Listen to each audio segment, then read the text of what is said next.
परमेश्वर को धन्यवाद देते हो कि परमेश्वर हमें उपवास प्रार्थना में लेकर आया। आज अपन काही जणांसाठी उपवास प्रार्थना करणार आहोत और आज हम कुछ लोगों के लिए प्रार्थना कर रहे हैं। समुपदेशक अध्याय 10 उपदेशक अध्याय 10 समुपदेशक अध्याय 10 समुपदेशक अध्याय 10 त्याचं 20 समुपदेशक उपदेशक अध्याय 10 त्याचं 20 राजा को मन में श्राप न देना, न धनवान को अपने शयन की कोठरी में श्राप देना, क्योंकि कोई आकाश का जंतु आकाश का पक्षी तेरी वाणी को ले जाएगा और कोई उड़ने वाला जंतु उस बात को प्रकट कर देगा। राजाला श्राप देऊ नका, त्याला श्राप देण्याचे मनात देखील आणू नका।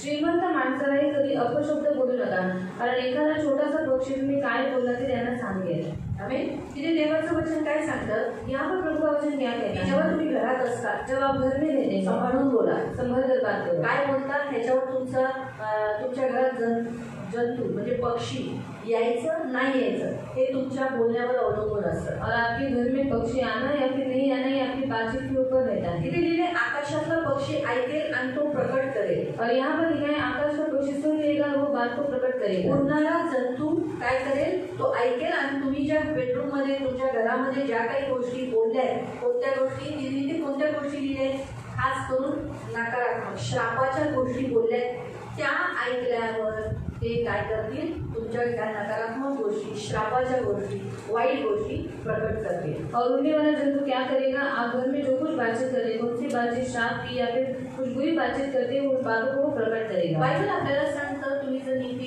मत्ती अध्याय 13 मध्ये वाचलं तर आकाशातले पक्षी आहेत शैतान। और बाइबल में अगर आपने देखा मत्ती अध्याय 13 में तो वहाँ पर लिखा है कि जो आकाश में उड़ने वाले जो पक्षी वो है शैतान। यीशु ने एक दाखला सांगितला और यीशु ने एक दृष्टांत बताया, बी पेरणारा बी पेरायला निघाला, बीज बोने वाला बीज बोने निघाला, काही रस्त्यात पडले, कुछ मार्ग पर गेले आणि पक्ष्यांनी चुकले और पक्ष्यांनी आकाशात चुक लिए आणि ते उडून गेले और वो उडत चले गए। तसंच आहे जे त्याची स्पष्टीकरण येशू ख्रिस्ताने त्याचं स्पष्टीकरण येशू ख्रिस्ताने थोडंसं पुढील वचनात केलेलं आहे। और उसका स्पष्टीकरण येशू मसीह ने थोडे आगे के वचन में किया है। पेरणारा देवाचा मुलगा आहे, तो आहे प्रभू येशू, आणि तेच काम जगामध्ये जे सुवार्ता सांगतात किंवा आम्ही लोक जे वचन सांगतो ते आहे म्हणजे बी पेरणारा। और बीज बोने वाला मतलब परमेश्वर का पुत्र वो है यीशु मसीह, और वही जो सुसमाचार प्रचार करते हैं, जो वचन प्रचार करते हैं, वो भी वही काम करते हैं। बीज म्हणजे देवाचं वचन और बीज मतलब परमेश्वर का वचन म्हणजे सुवार्ता, बीज मतलब सुसमाचार जसं लिहिलेलं आहे। आणि ते बी पेरणारा जेव्हा रस्त्यात पेरतो तर रस्त्यात पेरतो म्हणजे ज्याची जमीन म्हणजे रस्त्यासारखी कडक आहे। और जो कोई मार्ग पर बीज बोता है मतलब जिसका जो जीवन है बहुत पत्थर की नहीं कड़क है, जैसा विवेक बरोबर नाही, ग्रहण करत नाही और उसका विवेक बराबर नहीं, वो बातों को ग्रहण नहीं करता। वचन सांगणारा सांगतोय पण ऐकत नाही, और वचन बताने वाला बताता है पर वो बातों को सुनना नहीं, ग्रहण करत नाही, ग्रहण नहीं करता। काय तरीच काय देवाचा मुलगा और कुछ भी क्या परमेश्वर का बेटा मर गया, उठला, जी उठा, काय तरीच काय और कुछ भी क्या। काय करतात तिथे लिहिलेलं आहे, येशू म्हणाला की शैतान येतो, असं तिथे दिले, शैतान येतो आणि जे पेरले ते घेऊन जातो। और वहाँ पर लिखा है शैतान आता है और जो कुछ बोया है वो लेकर चला जाता है। आकाशातला जो पक्षी आहे तो येशू ख्रिस्ताने सांगितलेला आहे, तो आहे तो शैतान। और आकाश का जो पक्षी है वो येशू मसीह ने बताया वो कौन है, वो है शैतान। उड़णारे जंतु और उड़ने वाले जंतु जे इधर आपली जैसे लिहिले, कोई उड़ने वाला जंतु उस बात को प्रकट कर देगा आणि उड़णारा जंतु तुमच्या गोष्टी प्रकट करेल। इफ्सिकांचं पत्र आहे 6 त्याचं 11 पासून तुम्ही वाचलं, इफ्सियों की पत्र देखिए उसका 11 से अगर आपने पढ़ा तो तुम्हाला उड़णारे जंतु खूप भेटते, तो उड़ने वाले जंतु आपको बहुत सारे मिलेंगे। आकाश में अंधकार की शक्ति आहे आणि तिकडे लिहिलेलं आहे की आकाशामध्ये अंधकाराची शक्ती आहे। हमारा मलयुद्ध उन आत्माओं से है जो आकाश में है, आणि आपलं मलयुद्ध जे आहे त्या शक्ती आत्म्यांबरोबर आहे जे आकाशामध्ये राहून काम करतात। अंधकार की शक्तियों से है, अंधकाराच्या शक्तीबरोबर आहे, सेनाओं से, आत्मिक सेनेशी, हाकिमों से है, हाकिमांशी आहे। ते स्पष्टपणे दिलेलं आहे, वहाँ स्पष्ट रीते से बताया गया है। तिथे दिलेलं त्यानुसार पाहायला गेलं तर ते उडणारे जे जंतू आहेत ना ते कोण आहेत, दुरात्मे। और जो उड़ने वाले जंतु है वो कौन है, दुष्टात्मा है। दुरात्मे म्हणजे कोणते आत्मे, और दुष्टात्मा मतलब कौन सी आत्मा है, जी माणसे इथं मरतात ते दुरात्मे होतात का, और जो मनुष्य यहाँ पर मरते वो दुष्टात्मे हो जाते हैं, नहीं ते नाही होत, वो नहीं होते दुष्टात्मा। जसं जगामध्ये म्हणतात काम यायला जो दुरात्मा त्याचा आत्मा भटकत गेला त्याने माझ्या घरात लागला, तो मला दिसला, जेव्हा की असं नसतं। और वो व्यक्ति मर गया और उसका आत्मा मुझे आया, मुझे सताने लगा, ऐसा नहीं होता। जेव्हा देवाने स्वर्गदूतांना बनवलं ज्या स्वर्गदूतांनी देवाशी बंडखोरी केली ते खाली पडले ते स्वर्गदूत त्यांना दुरात्मे म्हणतात, ते वाईट आत्मे। जो परमेश्वर ने स्वर्गदूतों को बनाया तो उनमें से कुछ स्वर्गदूतों ने परमेश्वर के साथ बलवा किया और वो नीचे गिरा दिए गए, वो है दुष्ट आत्मा। ते दुरात्मे ते ह्या जगामध्ये उडतात और वो दुष्ट आत्माएं संसार में घूमती ते हैं, भिंतीतही राहतात, वो दीवारों में भी रहती हैं। काही काही जणांच्या भिंतीत असतात, घरात असतात, कोण्यात राहतात, बेडवर बसतात, बऱ्याच ठिकाणी कवाटात असतात, बऱ्याच ठिकाणी ते असतात। और कुछ कुछ जो दुष्ट आत्माएं रहती है दीवारों में रहती है, जो कोपरा इसमें रहती है, बेड पर रहती है, कपाट में रहती है, बहुत सारी जगह पर रहती है। हाँ, बाथरूम मध्ये असतात, बाथरूम में रहती है, रस्त्यात असतात, रस्ते पर तुम्ही रहती ज्या है। ट्रेन मध्ये बसता त्या ट्रेन मध्ये आहे, और आप जिस ट्रेन में बैठे उस ट्रेन में रिक्षावाल्यामध्ये असतात, रिक्शा वाले में रहती है। असं नका समजू की दुरात्मे कुठेच नाही। काय लिहिले? आकाशात। आकाश कुठे आहे? और आकाश कहाँ पर है? सर्व पृथ्वीवर आहे। और सारी पृथ्वी पर म्हणजे है। दुरात्मे कुठे आहे? ये दुष्ट आत्माएं कहाँ पर है? सर्व पृथ्वीवर, सारी पृथ्वी म्हणजे पर। आकाशात।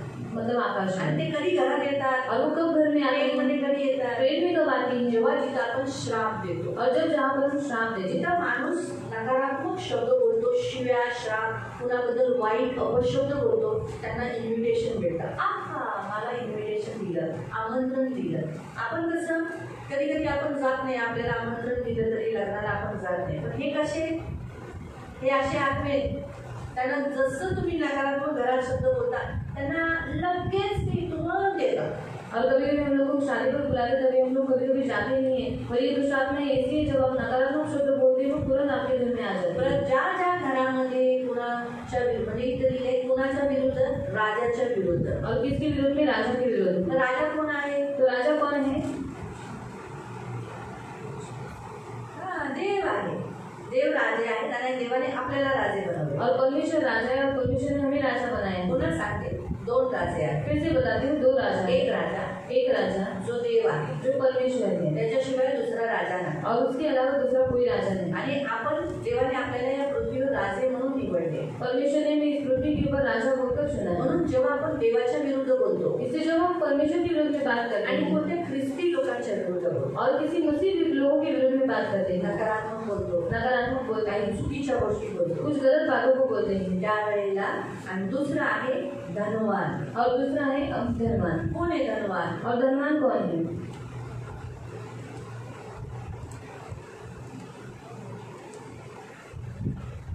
मला बायबलनुसार सांगा। आपण धनवान आहे बरोबर आहे, पण एक धनवान आहे। एक तो दिला ना तुम्हाला।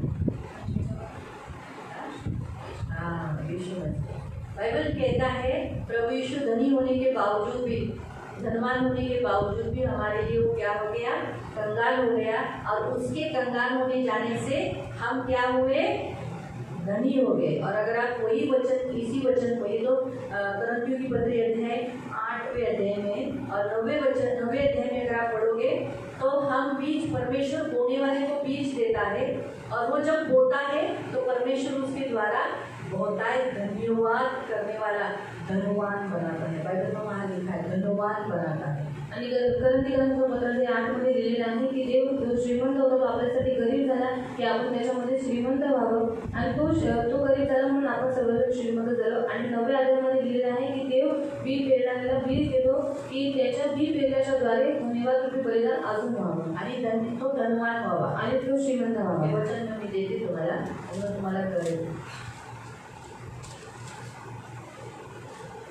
11वां वचन है, 9 का 11। 9 का 11 वचन। तुम जो हर बात में प्रकार की उदारता के लिए जो हमारे परमेश्वर को धन्यवाद कराती है, धनवान किए जाओ। आणि होई तुम्हाला खूप देता यावे म्हणून देव तुम्हाला खूप देईल। हा, तुम्हाला खूप देता यावे म्हणून देव तुम्हाला खूप देईल। आणि तुमच्या देणग्यांची ज्यांना गरज आहे, आणि तुमच्या देणग्यांची ज्यांना गरज आहे, अशांकडे आम्ही दिल्या तर ते अशांकडे आम्ही जर दिलं तर ते तुमच्या सहाय्याबद्दल देवाचे आभार मानून त्याची स्तुती करतील। हा, ते आभार मानून स्तुती करतील।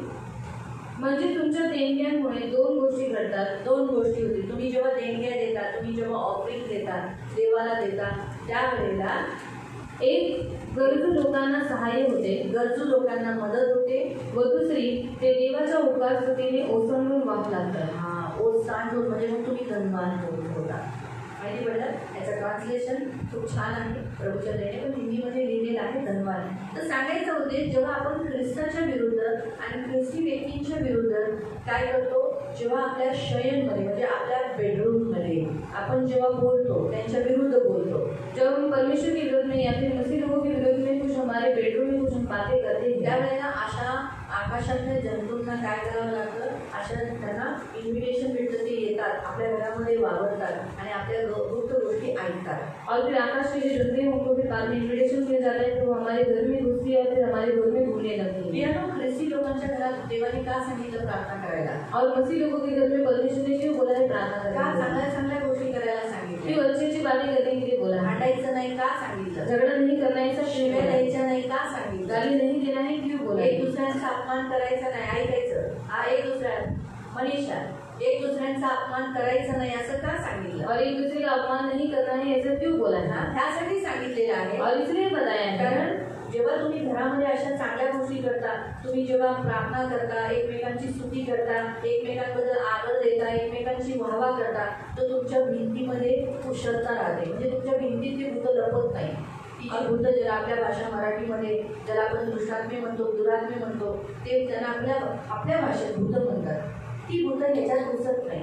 और जब हम घर में प्रार्थना करते हैं, अच्छी बातें करते हैं, लोग के बारे में अच्छा बोलते हैं, तो जो दुष्ट आत्मा है, जो भूत है, वो हमारे दीवारों में वास नहीं करती, पर हमारे दीवारों में कुशलता रहती है. देवाचं वचन सांगतं साम 122 मध्ये, भजन संहिता अध्याय 122 में आणि त्याचं 7वं उसका 7वां वचन. असं पण एक राज्य आहे, देवाचं राज्य आणि शैतानाचं राज्य. और ऐसा भी एक राज्य है, परमेश्वर का राज्य और शैतान का राज्य. आणि देवाच्या राज्यामध्ये हमेशा लक्षात ठेवा, आपल्या विरुद्ध षडयंत्र रचले जातात. और शैतान के राज्य में हमेशा हमारे विरोध में षड्यंत्र रचे जाते हैं. आपल्या विरुद्ध षडयंत्र रचले जातात, तर आपण त्याचा त्याग करून देवाच्या राज्यात पाऊल ठेवलेला आहे. और हमारे विरोध में षड्यंत्र रचे जाते हैं, क्योंकि हमने उसके राज्य में से निकल कर हमने परमेश्वर के राज्य में पैर रखा है. सदैव आपल्या विरुद्ध षडयंत्र रचत असतात. इसलिए वो हमेशा हमारे विरोध में षड्यंत्र रचते हैं. माहिती पडलं. म्हणून लक्षात ठेवा, जादूटोना ही जी शक्ती आहे, और याद रखो, जो जादूटोना ये जो शक्ति है, मूर्ती पूजा ही जी शक्ती आहे, मूर्ति पूजा ये जो शक्ति है, ही देवाच्या विरुद्ध यानी शैतानाच्या राज्याची शक्ती आहे. और परमेश्वर के विरोध में मतलब ये शैतान के राज्य की शक्ति है. पण ती देवाच्या पुढे चालत नाही, पर वो परमेश्वर के सामने चल नहीं त्यांच्यात सकते. काही शक्ती नाही, और उनमें कुछ भी शक्ति ती नहीं. हारलेली शक्ती. वो हारी हुई शक्ति है. येशू ख्रिस्ताने हरवले, और यीशु मसीह ने उन्हें हरा दिया, पूर्ण शून्य केले. पूरा शून्य कर पण दिया. ती हारलेली आहे, तरी पण ती जादूटोनाची शक्ती किंवा ते दुरात्मे काम का करतात. और वो हारी हुई है, फिर भी वो जादूटोना की शक्ति और वो दुष्टात्माएं काम क्यों करती है? कारण इफ्सिकरांचं पत्र अध्याय 2:2 मध्ये लिहिलेलं आहे, इफ्सियों की पत्री अध्याय 2:2 में लिखा है, जे आज्ञा उल्लंघन करतात त्यांच्यामुळे ते काम करतात. और जो आज्ञा उल्लंघन करते हैं उनके कारण वो काम करते ते हैं. स्पष्टपणे लिहिलेलं आहे. वहाँ स्पष्ट रीति से दिया गया है. एफिशियन्स 2:2 इफ्सियों की पत्री अध्याय 2 उसका 2 अगदी स्पष्टपणे लिहिलेलं आहे. और स्पष्ट रीति से जे लिखा गया आज्ञा है, उल्लंघन करतात जो आज्ञा उल्लंघन करते हैं त्यांच्यामुळे, उनके कारण. जसं उदाहरणार्थ उदाहरण के तौर मी पे ख्रिस्ती आहे, मैं मसीह हूँ मी जेव्हा काही चूक, आता हा शैतान आहे, और अभी ये शैतान है, आता देवाने तर त्याला शून्य केलं, बरोबर. और परमेश्वर ने उसे शून्य किया. आता मी हा माझ्या वशमध्ये आहे, अभी ये मेरे वश में है याच्यात काही शक्ती नाही, और इसमें कुछ भी शक्ति काही नहीं, करू शकत नाही, कुछ भी ये नहीं कर माझं सकता काही वाकडं करू और शकत. मेरा कुछ भी टेढ़ा नहीं कर पण सकता. जेव्हा मी चुकते और जब मैं गलती करती आणि हूँ ह्या पवित्र शास्त्रामधल्या और इस पवित्र शास्त्र के एखादी आज्ञा तोडते, और एक भी आज्ञा का उल्लंघन तर करते काय हैं, होतं, तो क्या होता त्याला है, उठायची ताकद भेटते. और उसको उठने की शक्ति मिलती है. कारण जी ताकद देवाने मला दिली, क्योंकि जो शक्ति परमेश्वर ने मुझे दी, पवित्र आत्म्याची शक्ती, पवित्र आत्मा की शक्ति, देवाची शक्ती, परमेश्वर की ती शक्ति, तो घेतो वो ले देता है आणि मला निर्बल करतो. और मुझे निर्बल कर देता आणि तो है बलवान होतो. और वो बलवान होता मग है. तो काय करतो, फिर वो क्या करता है, उठ खड़ा होता मी है. तर कमजोर झाली, और मैं तो निर्बल हो गई, मग हा मला सतवायला लागतो, तो ये मुझे सताने लगता है अजून मला पापात पाडतो. और मुझे पाप में गिराता है. नाही कर नाही का, नहीं तू ये काम कर, कारण त्याला ऑलरेडी माहिती आहे माझी कमजोरी काय आहे. क्योंकि उसको पहले से मालूम है मेरी निर्बलता क्या है. म्हणून तो अजून मला कमजोर करण्यासाठी इसलिए वो और मुझे निर्बल करने के लिए ख्रिस्ताने दिलेली शक्ती और घेण्यासाठी, मसीह ने दी हुई शक्ति लेने के लिए, अधिकार घेण्यासाठी अधिकार को लेने के तो लिए काय करतो, वो क्या करता मला है, पापात पाडतो, मुझे पाप में गिराता है पापातून घेऊन पाडून तो माझी अजून शक्ती घेतो. और पाप में गिराकर वो मेरी और शक्तियों को ले लेता म्हणून है. बरेच ख्रिस्ती निर्बल आहेत, इसलिए बहुत से मसीह लोग निर्बल हैं कारण त्यांच्या अवज्ञा झाल्यामुळे, क्योंकि उन्होंने आज्ञा उल्लंघन करने के कारण, त्यांच्या स्वतःच्या आज्ञा उल्लंघनामुळे ते निर्बल आहेत. और उनकी खुद की आज्ञा उल्लंघन करने के कारण वो निर्बल है त्याच्या देवाचा काहीही हात नाही. और उसमें परमेश्वर को कोई भी हाथ नहीं. शैतानाला त्यांनी स्वतः ताकद दिली, और शैतान को उन्होंने स्वयं ताकत दी. स्वतः त्यांना येते. जेव्हा आपण अपशब्द बोलतो, शिवी देतो, भांडतो, रागाने बोलतो, चिडचिड करतो, अपमान हे क्या रे सीधे बैठना ऐसा करके किंवा काही असे जे त्याच्याने त्यावेळेला त्या शैतानाला ताकद भेटते आणि आपल्याला तो अजून पापी करतो, अजून वाईट करतो. म्हणून ख्रिस्तातले लोक अजून वाईटावर वाईट का करतात? कारण त्याचं कारण हेच आहे. जब हम नकारात्मक शब्द बोलते या फिर झगड़ा करते, कुछ भी हम गलत काम करते, आज्ञा उल्लंघन करते, तब शैतान को शक्ति मिल जाती है. वो और हमें क्या करता है, पापी बना देता है और हमें निर्बल बना देता है. इसलिए आज भी बहुत सारे मसीह लोग गलती के ऊपर गलती क्यों करते हैं. आणि मेन कारण आहे ख्रिस्ती लोक प्रार्थना करत. और मेन कारण है क्योंकि मसीह लोग प्रार्थना नहीं करते. प्रार्थना न केल्यामुळे लक्षात ठेवा तो निर्बल असतो. और प्रार्थना नहीं करने के कारण या प्रार्थना करने के कारण वो निर्बल रहता है, म्हणून तो पडतो. इसलिए वो गिरता है. म्हणून तिथे लिहिलेलं आहे 7वें वचन 122 त्याचं 7वें वचन 122 उसका 7वें वचन. 122 वर्स 7 हम पढ़ रहे हैं. अगदी यरूशलेम नगरी तुझ्या पोटाच्या आत शांती नांदो. तुझ्या ही जी भिंती आहे त्याच्यात काय असो, काय असो, शांती. काय असो, शांती. तुझ्या राजवाड्यांमध्ये समृद्धी राहो. तुझ्या महलामध्ये, तुझ्या बेडरूममध्ये, तुझ्या हॉलमध्ये काय असो, समृद्धी, गरिबी नाही. काय असो, समृद्धी. म्हणून तर इस्रायली लोक एकमेकांना आशीर्वाद काय द्यायचे. और इसलिए तो इस्राएली लोग एक दूसरे को आशीष क्या देते थे. काय करायचे, वो क्या करते थे. पहिला सॅम्युएल अध्याय 25 मध्ये, पहिला शमूएल अध्याय 25 में त्याचं 6 वचन 6. फर्स्ट सॅम्युएल पहिला शमूएल चॅप्टर 25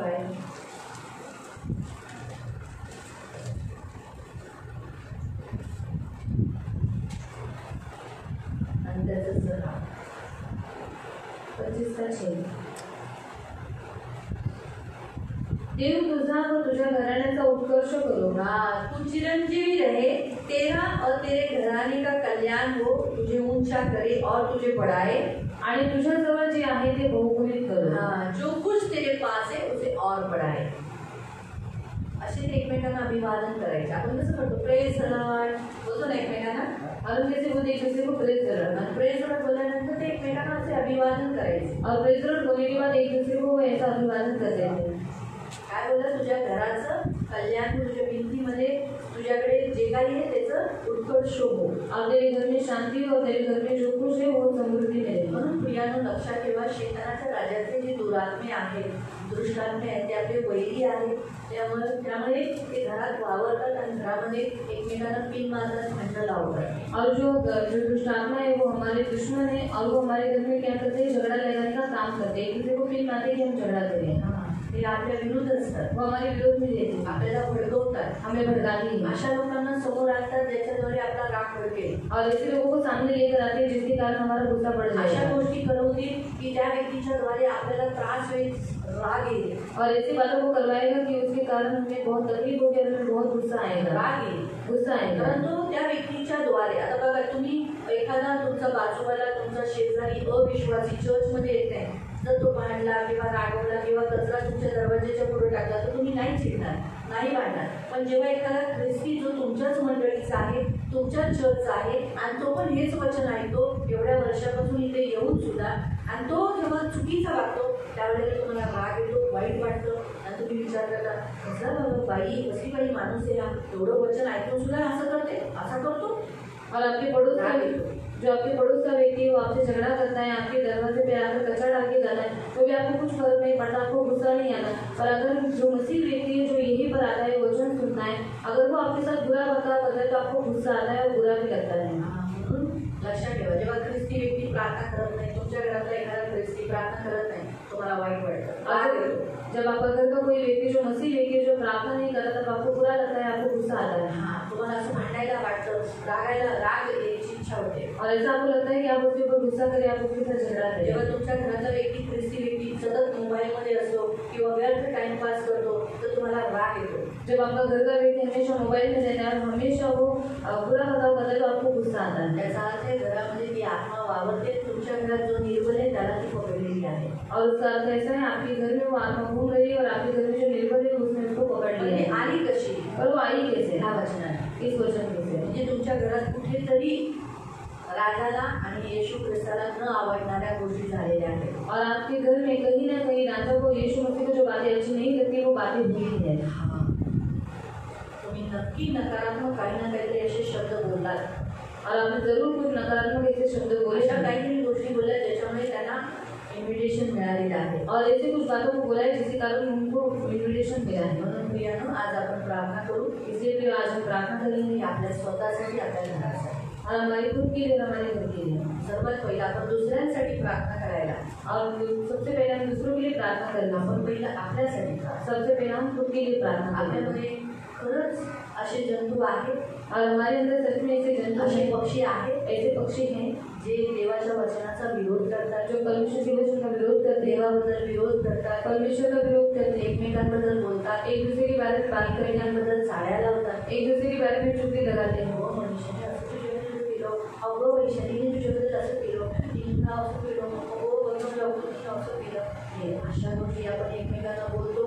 और ऐसी बातों को हम एक दूसरे को बोलते हैं, घरात बोलतो, घर में बोलते हैं, है ना, घरामध्ये बोलतो. आता हे पण देवाचंच घर आहे ना, और ये भी तो परमेश्वर का ही घर है ना. इथे बोलतो, यहाँ पर बोलते हैं, आपल्या स्वतःच्या घरात बोलतो, अपने खुद के घर में बोलते हैं. म्हणून आपण आपल्या पापांसाठी पहिलं क्षमा मागतो. इससे सबसे पहले हम हमारे पापों के लिए त्या क्षमा मांगते आत्म्याला हैं. आपण टळावं, उस आत्मा को हम डांटे त्याला रखा, बोलून निघून जा. उसको बोलेंगे निकल कधी जाए. आपण चिडतो. कभी कभी हम चिढ़ जाते हैं आपल्याला कधी कधी काही लोक आवडतही नाही. और कभी कभी हमें कुछ लोग अच्छे भी नहीं लगते. आपल्याला असं वाटतं की त्या व्यक्तीवर न बोललेला अतिशय होतं. और हम लोगों को ऐसा लगता है कि इस व्यक्ति से बात न किया हुआ ही अच्छा है. तर असं होतं आपल्याला. और ऐसा होता है. म्हणून प्रियानो आज आपण या उपवासात पुढच्या वचनात जायच्या अगोदर आणि काही लोकांसाठी प्रार्थना करायच्या अगोदर आपण पहिलं स्वतःसाठी प्रार्थना करू, आपल्या घरासाठी प्रार्थना करू. म्हणून देवाकडे क्षमा मागू. और आगे के वचन में या फिर आगे के लोगों के लिए प्रार्थना करने से पहले हम खुद के लिए प्रार्थना करेंगे, अपने पापों के लिए क्षमा मांगेंगे और हमारे घर के लिए भी प्रार्थना करेंगे. आणि आपल्या घरातून या आत्म्यांना काढू. और हमारे घर से इन आत्माओं को निकालेंगे. करूया आणि नंतर आपण दुसऱ्यांसाठी प्रार्थना. फिर बाद में हम दूसरों के लिए प्रार्थना करेंगे. डोळे उभे राहून, हम सब खड़े हो जाएंगे. उभे राहून आपण मिळून आपल्या स्वतःसाठी पहिलं प्रार्थना करू. और खड़े होकर हम सबसे पहले हम खुद के लिए प्रार्थना करेंगे. तो वाईट शब्द बोललाय, बुरे शब्द बोले आणि तुम्ही तुमच्या घरात प्रार्थना केली नाही, आपने अपने घर में प्रार्थना, बायबल वाचलं नाही, बाइबल नहीं पढ़ा है, अपशब्द एकमेकांबद्दल बोललेला आहात, और अपशब्द एक दूसरे के बारे में बोला है, देवाबद्दल, परमेश्वर देवाच्या वचनाबद्दल, परमेश्वर के वचन के बारे में, एकमेकांच्याबद्दल, एक दूसरे के बारे में क्षमा मांगो. आणि आपल्या जीवनातून, आपल्या शरीरातून आणि आपल्या घरातून त्या आत्म्याला निघून जाण्याची आलेली आहे. मला हे दुरात्मा माझ्या घरातून, माझ्या जीवनातून निघून जा, और पुन्हा यायचं नाही. और अपने जीवन से, अपने शरीर से, अपने घर से उन दुष्ट आत्माओं को निकालो और उनको बोलना, यीशु के नाम से, ये दुष्ट आत्मा तुम मेरे जीवन में, मेरे घर में अब तू नहीं रह सकता, इससे निकल जा. मला माझ्या भिंती, माझ्या घरामध्ये सदैव पवित्र आत्मा राहील. मेरे दीवारों में और मेरे घर में हमेशा पवित्र आत्मा रहेगा. माझ्या सर्व घराच्या भिंतींना मी येशूच्या नावाने, येशूच्या रक्ताने, येशूच्या वचनाने शुद्ध करतो. मेरे घर की सारी दीवारों को मैं यीशु के नाम से, यीशु के लहू से, यीशु के वचन से मैं शुद्ध करता शांती हूँ, घोषित, शांति घोषित करता हूँ. समजून प्रार्थना. ऐसा बोलकर प्रार्थना करें. आपल्या एक चुकांसाठी, एक अपराधांसाठी देवाकडे क्षमा मागा. अपने एक एक गलतियों के लिए, एक एक अपराधों के लिए परमेश्वर से क्षमा मांगो. यीशु के नाम से प्रभु हम आपके सामने आते, मेरे महान पवित्र पिता, हम पापी, हमें क्षमा करना प्रभु. हमने हमारे घर में और प्रभु शहर के जगह पर, हमारी कोठरी में, शहर कोठरी में भी हमने ऐसी बातें की प्रभु जो बिल्कुल आपको महिमा नहीं देती. इसी कारण से तो आकाश का उड़ने वाला पक्षी और उड़ने वाला जंतु हमारे घर में भीतर आकर, हमारे जीवन में भी तो आया और हमारे घर में भी आकर हमारा घर बहुत बुरी रीति से प्रभु क्या कहे प्रभु, हमें क्षमा कर. आज हमारे जीवन से और घर से हम उन सारे अशुद्ध आत्माओं को निकल जाने की आज्ञा देते हैं और पवित्र आत्मा को रिलीज करते हैं प्रभु. आज सियोन चर्च में भी ऐसी जो फैमिलीज है जो अपने घरों में प्रभु पवित्र पिता नकारात्मक बातें बोलती है, श्राप या गलत बातें बोलती है, माफ कर उनके लिए मैं क्षमा मांगती हूँ. और हर घर को यीशु के लहू से, यीशु के नाम से शुद्ध करती हूँ. क्योंकि प्रार्थना के द्वारा और यीशु के नाम से सब कुछ शुद्ध होता है।